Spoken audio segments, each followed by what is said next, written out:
أنا شايفة إن دي أهم نصيحة هقولها لكم. نبطل نتخض. أرجوكم بقى، لسه بتتخضوا؟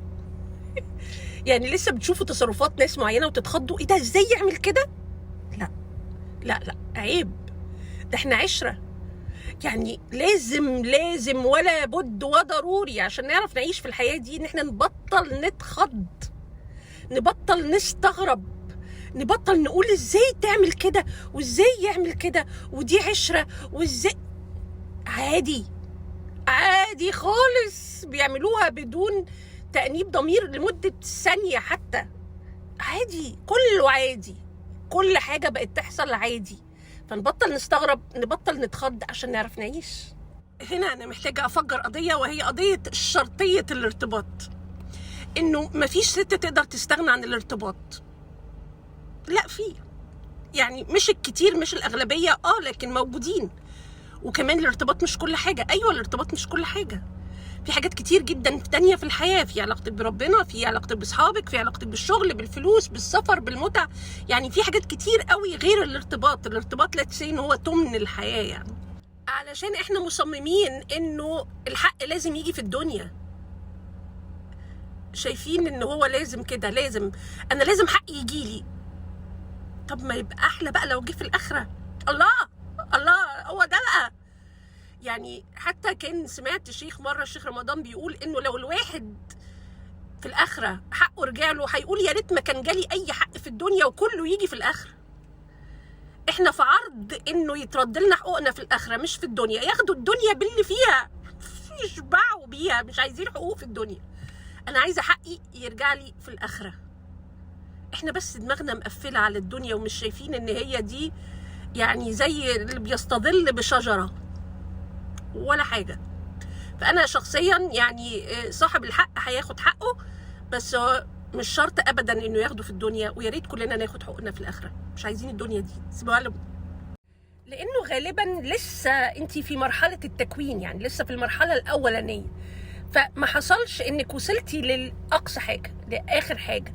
لسه اشتغلي على نفسك أكتر. هيجي عليكي مرة مهما حصل محدش هيقلل من قيمتك. هي الفكرة ان انت تشتغلي بس على زي ما قلنا اللي هو الاستحقاق الداخلي، الانترنال فاليديشن. يعني ايه؟ يعني انا معتمدة على تقديري لنفسي من جوه. طب هيجي حد يقول لي كلمة تضايقني، مرة، في التانية، في التالتة، في الرابعة ابطل اتأثر. ساعتها يبقى انا كده فعلا يعني اللي هي المستوى الجميل ده ابقى مستوى احسن واحسن واحسن. دايما في احسن، لغاية لما يعني كلمة لما تعدي ممكن تأثر فيا شوية، بس مش تحبطني، مش تنزلني 7 أرض. يعني أكيد كلنا بشر وبنتضايق، لكن هي الفكرة تتضايق قد إيه، أو تقييمي لذاتي يتغير قد إيه. ده أنا بالظبط.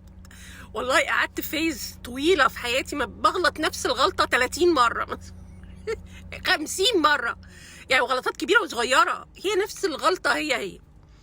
لغايه لما جه وقت، لا ما هو انا يعني مش متخلفه بقى شو التخلف ده فبطلت. يعني انا بسمح لنفسي مرتين بس، يعني الغلطه غلطها مرتين، الثالثه غير مسموحه.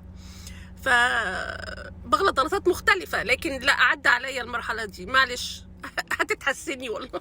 السؤال ده مكرر اللي هو يعني ليه كل مره بيخذلونا؟ ليه كل مره؟ يعني هي الفكرة انه ليه كل مرة الناس بتخذلنا؟ علشان احنا عندنا توقعات منهم.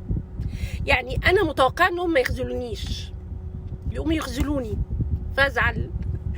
الحل ان انا اتوقع اي حاجة. لو عايزة اتوقع اي حاجة، اتوقع انهم هيخذلوني، اتوقع انهم هيبقوا كويسين، ابقى حاطة كل الاوبشنز، ما بقاش حاطه اوبشن واحد ان هم هيبقوا جدعان ومش هيخذلوني. لا، وانا داخله اي علاقه ابقى عارفه انه ممكن الناس تخذلني، ممكن الناس تضحك عليا، ممكن الناس تقرفني. يعني ابقى حاطه كل الاوبشنز، وما بقاش حاطه اوبشن واحد اللي هو هيبقى لطيف وهتبقى لطيفه ومش هتخذلني وكده. الحقيقه القانون لا يحمي المغفلين. دايما بقول والناس بتتضايق مني انه الكذاب بيخون، والخاين بيخون مرة واثنين وثلاثة و100.